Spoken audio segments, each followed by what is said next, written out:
Next question, masakit ba ang core needle biopsy? Hindi. Hindi siya masakit mga sis kasi, hi mga sis, katatapos ko lang mag-dinner and sasagot tayo ulit ng mga comments.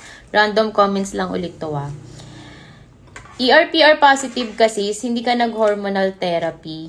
Yes, mga sis, ER-PR positive ako, HER2 negative. And nag-hormonal therapy ako.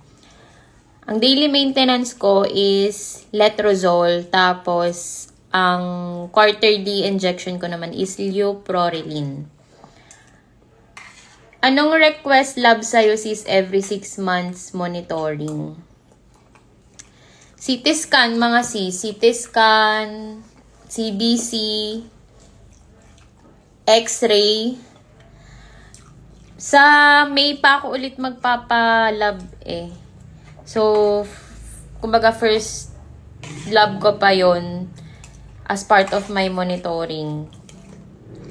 So, let's see kung ano pa yung ipagawa sa akin na laboratory. Sa inyo ba? Ano ba ang mga pinagawa sa inyo? Magkano ang bone densitometry mo sis? Sa pagkakaalala ko mga sis, 10K yun. Yung bone densitometry mga sis, doon mini-measure kung gaano katibay pa yung buto nyo. Next question mga sis, ano po gamot mo pag chemo? Sa first to fourth cycle mga sis, doxorubicin at saka cyclophosphamide. Sa 5th to 8, ang gamot ko nun is doxetacel. Next question, masakit ba ang core needle biopsy? Hindi. Hindi siya masakit mga sis kasi may anesthesia naman. Sa akin, ginawa siya sa operating room pa din. Tapos, tumagal siya ng 30 minutes kasi pati yung namamaga kong lymph node, sinama na rin sa pag-biopsy. Magkano ang bayad mo sa pagpapalaboratory ng ER-PR positive, HER2 negative?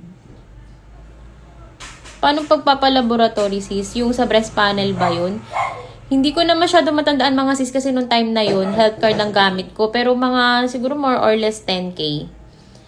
Next, nag-apply po ba kayo ng partial disability sa SSS? Hindi mga sis, di ko pa na-try. Kasi di ko naubos yung 120 days kong sickness benefits eh. Paano mag-apply ng Magna Carta at anong requirements nun? Ang Magna Carta mga sis, ang qualified lang dun is yung mga employed. So, kailangan nyo i-coordinate sa HR nyo yung condition nyo. Tapos, sila lang magbibigay sa inyo ng requirements. Tsaka, instructions kung anong gagawin nyo. Nagamit mo ba yung Magna Carta 2 months mo sis? Yes, nagamit ko siya nung operation ko mga sis. So, 2 months ako under Magna Carta noon or special leave for women. And yung 1 month, extend pa ako ng 1 month nun mga sis kasi nag-overlap sila ng radiation ko. Pero hindi na yun covered ng Magna Carta kasi ang Magna Carta is up to 60 days lang. Ano po side effects ng Solidronic? Hindi ko pa alam sis kasi hindi pa naman ako nag-start ng Solidronic. By April pa siguro. Magkano po magpa-BRCA test? Wala akong binayaran mga sis nung nag-BRCA test ako kasi binigyan ako ng voucher nung surgeon ko. Ayun muna for today mga sis. Tonight na pala kasi gabi na. Next time ulit.